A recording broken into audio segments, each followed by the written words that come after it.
the dream match between Kenny Omega and El Hijo del Vikingo.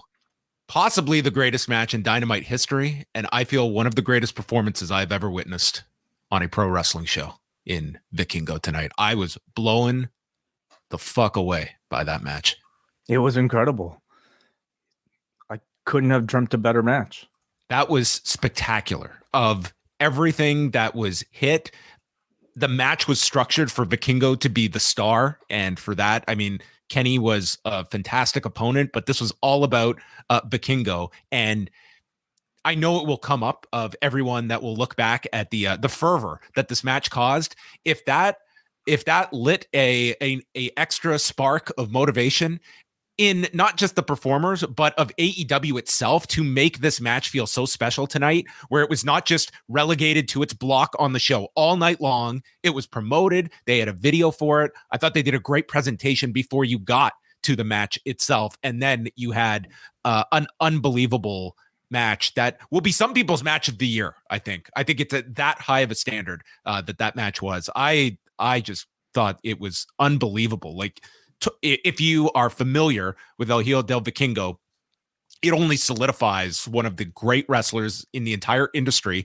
And if not, then this was a star-making performance to a new audience. And bravo to this crowd in Missouri that was hot all night long and added so much to this main event as well. It just felt like such a hot main event. I can't say enough good things about it. Done. I'm done for the show. Take it over. I mean, honestly, like by the time the match started, it felt like it was the most talked about match in quite some time. And that was because of the controversy online. I mean, I guess for better or worse, the tribalism that currently exists can be used towards the show's advantage. And I don't know if Tony knew exactly that this would be the end result, but promoting this match as a dream match caused a whole lot of debate, and that debate in turn made this one of the most anticipated matches in and of itself. Vikingo comes out, AAA Mega Championship over his shoulder, and they explain that this title was vacated by Kenny in 2021. Vikingo succeeded him as champion, and Justin Roberts does the whole laundry list of Omega's accomplishments, including being 2-0 in Independence, Missouri. He held the title longer than Vikingo. He's 1-1 in North Carolina, and then comes out to Battle Cry with Don Callis. And it's a pretty impressive entrance. And they note that Kenny's last singles match on Dynamite was in this very same arena in November of 2021 against Alan Angels. Really? Wow. This particular arena. This same arena. So this is his last singles match on Dynamite, and the arena where he had the Iron Man match with Pac. So a significant arena now for Kenny Omega. Like I'd say two of the most famous matches now in Dynamite history between this and the Pac match. Every time he comes back, I think he's going to have the singles match. He is taking over Independence, Missouri. Mm-hmm. So before Kenny can even get to the ring, Vikingo dives onto the floor, comes back, hits a second dive, and we are off. Like they're hitting a 15 here on a scale of 1 to 10.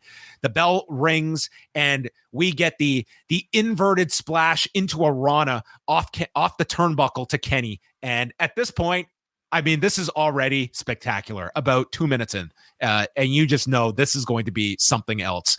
I will do my best to recap like the biggest stuff in this match. There was a shooting star off the apron, and Kenny takes over, and the announcers did a great job of conveying it's a much more aggressive Omega who's already upset because of the Young Bucks situation. His mind is elsewhere, and this is not Kenny here just having fun or taking it easy.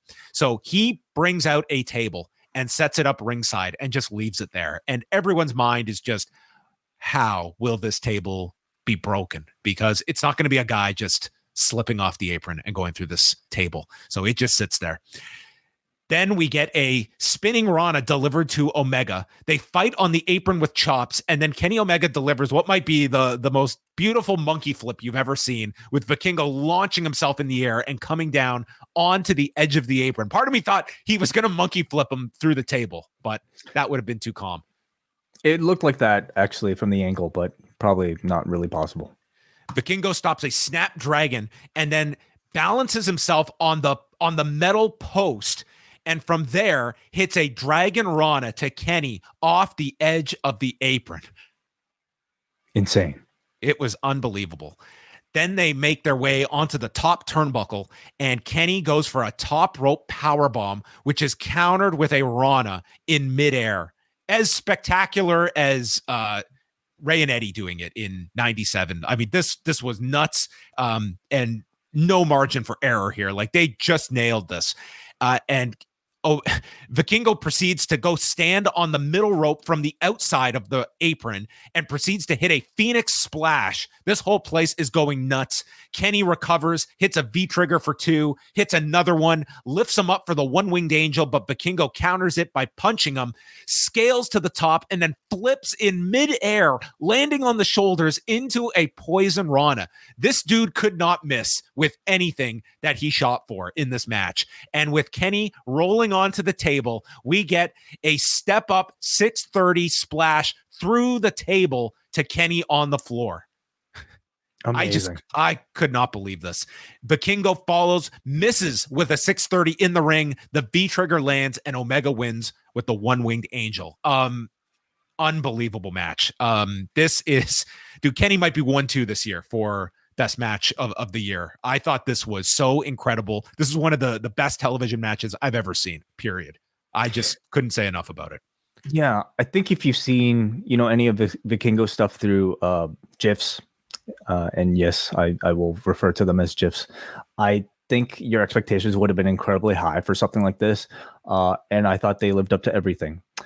Those people who would have not heard of Vikingo before, I think would have come in at least with a bit of interest, a lot of interest, I should say, stemming off of the entire debate online. And I think they would have been more than convinced of the hype leading to it. It was a tremendous match. It really was. You need follow-up. Like, this guy needs to be back. Like, this can't just be a one-off. Like, this is one case where I really hope AEW, they treat this like a classic coming out of it. Like, just on Friday, dedicate a few minutes to this unbelievable match we saw. Like, you produce a match like this, now make it a legendary match that people are going to remember.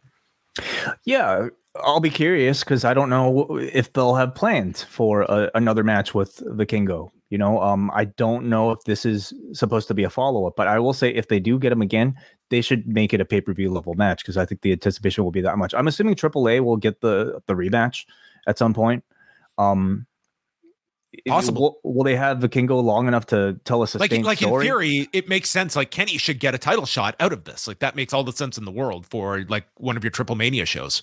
And just promotionally, you get one, I get one. So, is there room for like a significant long-term story?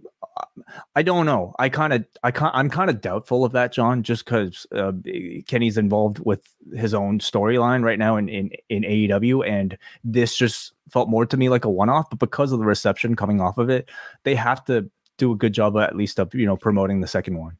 Well, we know he's going to be in California for Mania Week, like that Wednesday. You could potentially have him on, that should be open. Next week, everybody, it all begins. WrestleMania week coverage. We want to note off the top that we will be doing live shows Monday through Friday next week on the Post Wrestling Cafe.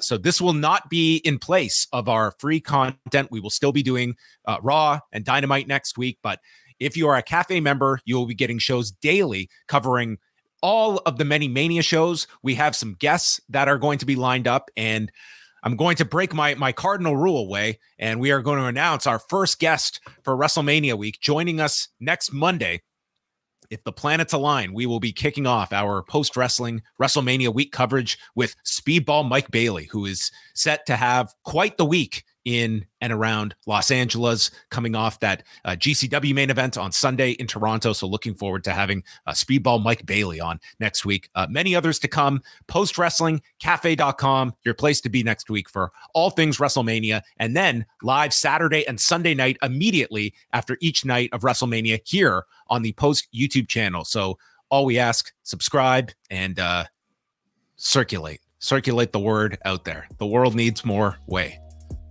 Sure, and the world needs more John, and we'll be very, very busy next week. It's our playoffs. It's our busiest week of the entire year, and we're going to do our best to make your subscriptions worthwhile. Yeah, my whole family is sick right now, and they're all just laughing, knowing you're going to be next. You're going to be next. It's like, no, I'm not. I will avoid any illness. So anyway, that's all to come.